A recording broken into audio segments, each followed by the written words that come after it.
Well, hello everybody. Welcome to DTLT today. I'm Andy Rush, and we are coming to you from yet another new studio. Again, we're doing some green screen magic with Wirecast and the new version of Wirecast Pro.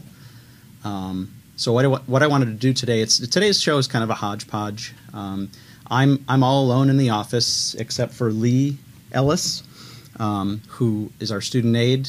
She's tirelessly tapping away at her keyboard, writing blog posts. But I'm here, in terms of DTLT staff, I'm here all alone. Tim Owens is up at a conference along with Martha Burtis.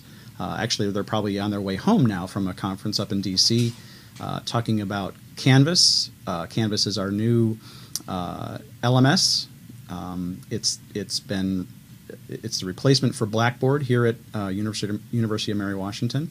And so they went up to talk to the Canvas people and watch some presentations by some different schools to kind of see what's going on. And so they're, like I say, they're probably on their way back. So I'm here all by myself. Jim Groom, of course, is getting lots of praise for his talk at Open Ed yesterday.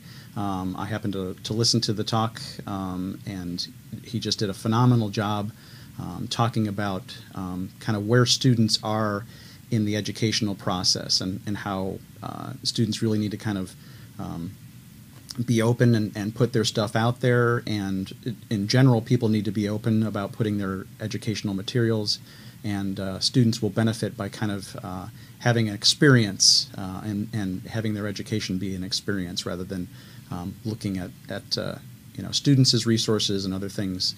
So it was a very interesting talk. We can put in the show notes, if we haven't already, where you can watch or listen to that talk. So Jim is, again, traveling to not Oregon, Washington, but actually Portland, Oregon, I guess, to go to see Zach Davis and do some stuff out there. So he'll be back in a few days, I guess, maybe not this next week, but following that. So looking forward to his return.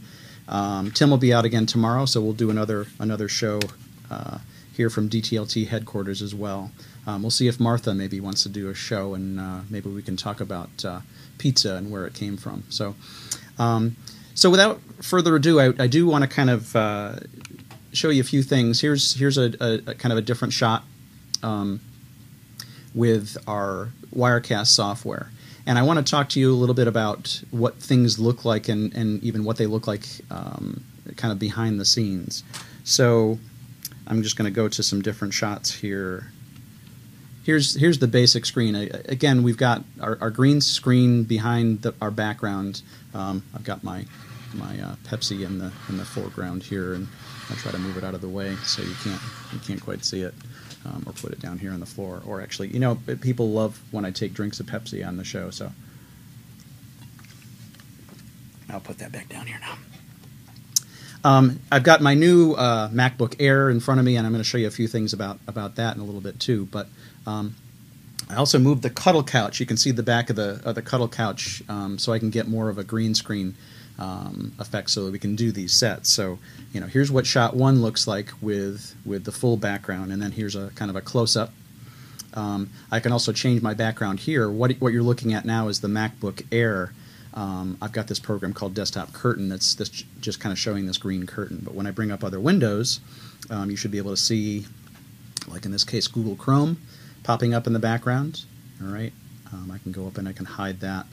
And again, we're just running the Desktop Presenter program from the MacBook Air. So everything that you're seeing is just what's on my screen of my MacBook, and it's being sent to the Wirecast software with Desktop Presenter. So I'm going to be showing you some different websites and some tools that I've been using. But so I can do a full screen. Here's the full screen of the Desktop Presenter shot, and again, you can show all my mouse movements and that sort of thing, and we got a little fruit fly flying around here. Apologize for that. And so just kind of in general, you can see the programs that I have installed here. I'm going to talk a little bit about those in just a second. So here's another shot. This is using that iPivo point-to-view camera. So basically, again, I've got my iPad over here. I'm kind of monitoring the chat. And I see Antonella's out there. Hi, Antonella. That's glad to see my big fans are watching the show religiously. So shout out to my good friend Antonella and maybe the kids out there. Hi, kids. Miles and Tessie and Tommaso. We all miss Jim, don't we? So anyway, so and our final shot here is, again, just our green screen. So what we do is we combine all this stuff together, and we've got our studio shot. So again, what's going on here is just kind of a graphic, but behind the scenes, actually what this view is behind our windows, or out our windows of the back part of our office. So on the left, you see Pollard, and on the right is the back side of the theater here in DuPont. On the other side of the building is Melchers, and so this is the kind of the music, theater, and art complex here at the University of Mary Washington. And I've got just a plain kind of DTLT Today logo on my LCD screen that's behind me. Sorry, I've got this whole right to left thing going on, so it's hard to figure out where we're going. But behind that is just this basic static image of the view outside our window, and I'll show you where you can get that if you want to use that in your own TV shows. But again, here's just a close-up shot, and what I'd try to do is just match up the DTLT logo, the DTLT Today logo, and then the tops of the buildings and that sort of thing, so that the transition looked pretty decent. But when you zoom in, it doesn't necessarily line up to where the screens are. So a little bit of tweaking here and there will make this look a little bit better. So that's kind of how that goes. And so again, it's a lot of just trying to figure out different views of the sets. There's 3 different sets, and Tim and I have shown some of the different sets in previous episodes. This is one that we haven't used too much, and I've been playing around with that one today. Tim used, of course, another set on the program yesterday for his kind of recap of where things were in the blogosphere, and Tim did a great job with that. So I'm trying to just simply keep up with Tim, and I realize that I'm not exactly looking into the camera. I'm watching myself on the TV as well. So again, we're practicing here. We're just shooting from the hip, but just want to always kind of give you a behind-the-scenes view of what we're doing here at DTLT today. Okay, so what I want to talk to you a little bit about today, and this is something that I've really tried to not do too much of, but I'm really thrilled with this MacBook Air that I'm using. I've been using it for, I guess, about a week now. Tomorrow will be 1 week since I received it, and I'm having a lot of fun with it. The only part that I'm not having fun with is loading of the programs that I had on my old machine and transferring data. But there's some things that I can talk about here in just a second about how it's been made a little bit easier than maybe it has been in the past. Okay, so here you can get a kind of an idea of some programs that I've loaded, and some of these icons will look familiar. But what I'm going to do is I'm going to bring up my web browser, and we'll just switch to this full screen shot here. Okay. And we'll go to one of the first ones. Now, this came with the MacBook Air was received by me after they installed Symantec antivirus and also the Microsoft Office suite. Also, another little program called the Case Agent, which is basically kind of a way that they can push software to the Mac if they need to. I hope it's not like monitoring sites that I go to or anything like that, anything pernicious. I don't have anything to hide necessarily, but it does kind of, I think, help from an IT support perspective. It allows them to make sure that software is up to date on computers. I generally do this kind of automatically on my own. One of the pieces of software that I do have is called App Shelf. It actually, I got it as part of one of those bundle deals, and so I paid the equivalent of a few dollars really for it. Sometimes those deals give you a lot of good little utilities. And App Shelf is a program that actually keeps track of your licenses for your software. So there's a bunch of pieces of other software that I bought in those bundles, and what they do is they save all your license information. So all you need to do when you go to a new computer or go to another computer, is have all that information, and then you have your licenses set up in kind of a database so that you can call that stuff up whenever you need to. So let me just run AppShelf here real quick, and you'll notice that I'm using this other strange interface program called Alfred, which is similar to Quicksilver. Alfred basically allows you to hold down the control key and the space bar, and then it gives you a lot of choices, and depending on what you type in the search bar, it'll show you kind of what the options are. So what I'm going to just go down and select is AppShelf, and it will then start AppShelf for me.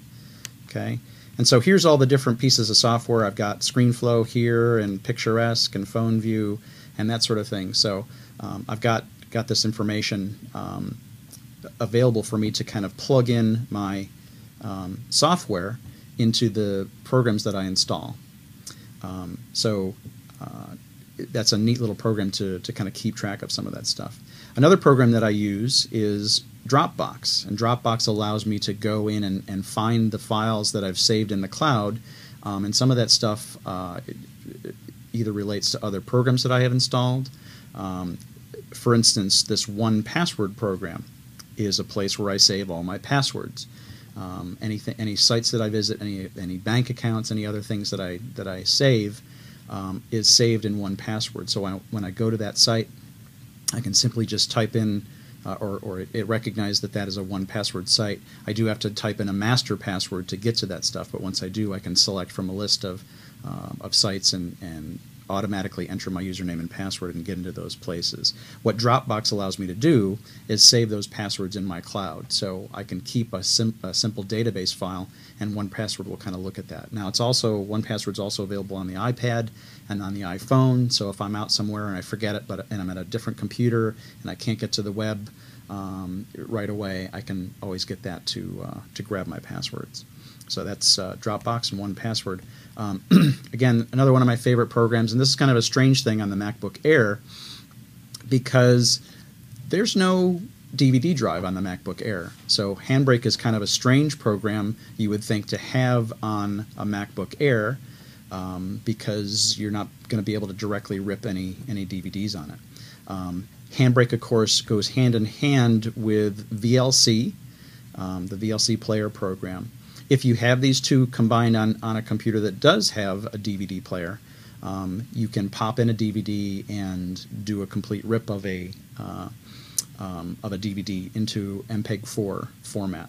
The great thing about the Handbrake program is that it'll actually save files in it'll save it in H.264 format, but it's a special kind of version called X264. And it's a much, it'll give you a little bit more vibrant colors in terms of more saturation and kind of a more natural saturation than the standard Apple H.264 will give you. So I love it for either taking clips or full DVDs and putting those movies into my iTunes and watching those movies at home and that sort of thing. So Handbrake and VLC are two critical programs for that. In future episodes or future screencasts, I'm going to talk a little bit about the process of using Handbrake and VLC to properly encode different files. I also use the Parian plugin for QuickTime. This allows you to put some different type of file formats, or give the ability to play different type of file formats within QuickTime. For instance, some AVIs and DivX, and there's that fruit fly again, sorry about that, along with just some different Flash formats that may not be fully supported by QuickTime. So Parian is something that you want to install, and the instructions are pretty straightforward to install that and use. But it gives you it's called the Swiss Army knife for QuickTime, and it does give you those abilities to play some of those files. What it doesn't do is give you the ability to play Windows Media files. So for that, you need to get this program called Flip for Mac, WMV. And it's basically, again, components for QuickTime that allow you to play Windows Media video on a Mac in QuickTime. There's a free version, so when you download this version, you'll get the free version that does the basics. There is a Windows Media Player Pro that allows you to do more things. and do editing and conversion and that sort of thing. Just the player will be installed if you just install the free version. Okay. Here's another big one, Audacity, our favorite free audio editor. It's an easy program to install in terms of the basics, but one of the things that you also need to worry about is installing what's called the lame MP3 library. The instructions are there to do that. It does get a little tricky. I've got some screencasts that are out there, but I may need to do some updates for this because they've got newer ways of doing things, and that's another screencast. So I've got a lot of work, some kind of screencast projects in the works that I need to get to. So that's Audacity, and I also, so not only do I install the lame MP3 library, but there's also an FFmpeg library that allow you to do other things like bring in audio from video files. So having those two sets of libraries in Audacity is kind of a crucial piece to allow you to do, to give you a lot of flexibility. Finally, at least of the programs that I really want to highlight that I use, this program called Carbon Copy Cloner. What Carbon Copy Cloner does is it essentially takes an image of your Macintosh's hard drive, your internal hard drive, and will send it out to an external drive. And it'll create a bootable version of your hard drive. So if your hard drive went belly up, you could actually stick in the external drive and boot up from the external drive. Now this is what I've been doing. This is what I've been doing with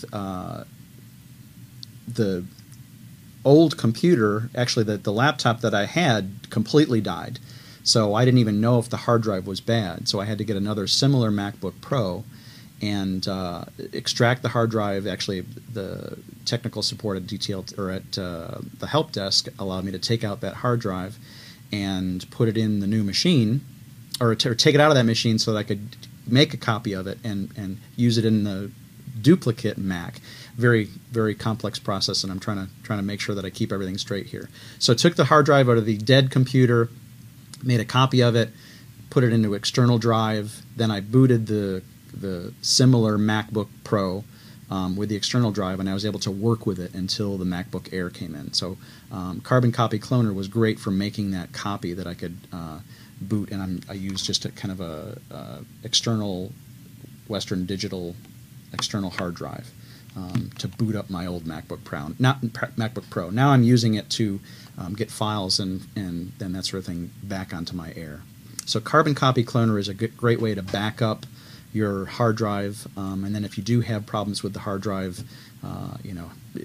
not booting up or whatever, catastrophic failures like I had with the MacBook Pro notwithstanding, you can use something like Carbon Copy Cloner to allow you to boot from that and make backups. Okay. Also, I want to just rattle off other pieces of software that I installed on this computer. I use a Logitech mouse with a bunch of buttons on it to give me all the buttons that I used to have on a PC. So I haven't completely left the PC world because I do use a kind of a non-Mac mouse.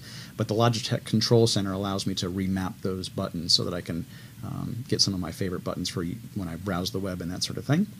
Spotify is an audio program. Let me switch back to our full screen here. Spotify is a program that I use to play music. It allows you kind of an unlimited amount of music to play for $10 a month. So it's great for finding just about any song that you want to listen to. Wiretap Studio is a program that allows you to capture audio from your computer in an easy way. And this is another program that I got out of a bundle. Another way to do this is also to use the Soundflower program. That's a free program that allows you to remap things, and then you can use the output from the audio into Audacity and record from Audacity. Another screencast, hopefully, that we'll talk about in a later time. ScreenFlow is my screencasting software. That's the one that I use to do any screencasts at this point. What else do we got here? Video Spec is just a basic program that allows me to tell what kind of video file I'm looking at. It'll tell me the format, whether it's MPEG-2, MPEG-4, H.264, is it main profile, is it baseline profile, so forth. MPEG Stream Clip allows me to do lots of different things like edit QuickTime videos. It also will allow you to download a YouTube video directly into that program and then start editing that in at least a basic way. You can trim clips and that sort of thing. App Cleaner allows me to disable or delete completely files and programs from the Mac. Alfred I talked about. It's kind of a Quicksilver replacement that allows you to quickly start programs, and then you can also do other things that I'm going to learn about at a later time in terms of manipulating computer files. Audacity I talked about with the libraries. Sketch is a program that's kind of a screenshot program. I've been using it to do some screenshots with recently. It's a really cool program, and they've got a lot of neat things. They actually are part of Evernote now, which is another program that I installed right from the start. And Sketch and Evernote are kind of integrated so that the screenshots can go directly into Evernote and that sort of thing. And then TweetDeck is another program that I use. It's the program that I use to monitor Twitter. So that's kind of the software that I've installed on the computer. And the last thing that I'm just going to kind of leave you with, I'm going to close TextEdit and minimize my web browser, and just show you one other thing that I love about the MacBook Air, and that's this. If I show you here what starting up iPhoto looks like, okay, bam, there's my pictures. This is courtesy of the flash hard drive, essentially, that's in the SSD, the solid state drive that's in the MacBook Air. It allows you to start these programs just virtually instantly. So you may know from your computer with a standard hard drive how long it takes to either start this up or to quit iPhoto. Things are virtually instantaneous. So I'll give you another example. Here's opening iMovie on the MacBook Air. Okay, and a lot of times it'll take quite a while. I'll do that later and close this. But it will quickly kind of bring up all your options in iMovie. Now I don't have any projects going on here, but let's see if I have a project logger. No, I haven't done too much with iMovie on this particular computer. But iMovie does start up quite quickly, so let me quit that. And then also something like GarageBand. Again, typically these programs take quite a while to start up. And courtesy of the solid state drive, they really do just kind of jump right out at you. So I can start a new project, maybe a new podcast, and get that stuff up and running in a matter of a few seconds, and I'm ready to go. So I'm loving the MacBook Air, and we'll continue to kind of see how it works in the flow of things. I'm hopefully going to get the new version of Final Cut Pro on this. Final Cut Pro 10 or Final Cut Pro X on this machine to see how it works with the solid state drive and doing some projects with that. So that's the kind of summary of where my life has been in terms of getting software back on my computer. And we can quit Desktop Curtain, and I'll show you my mess behind the scenes here. Okay, so I've got a little bit of stuff going on in the background. So that's here, we'll keep the background in the shot here.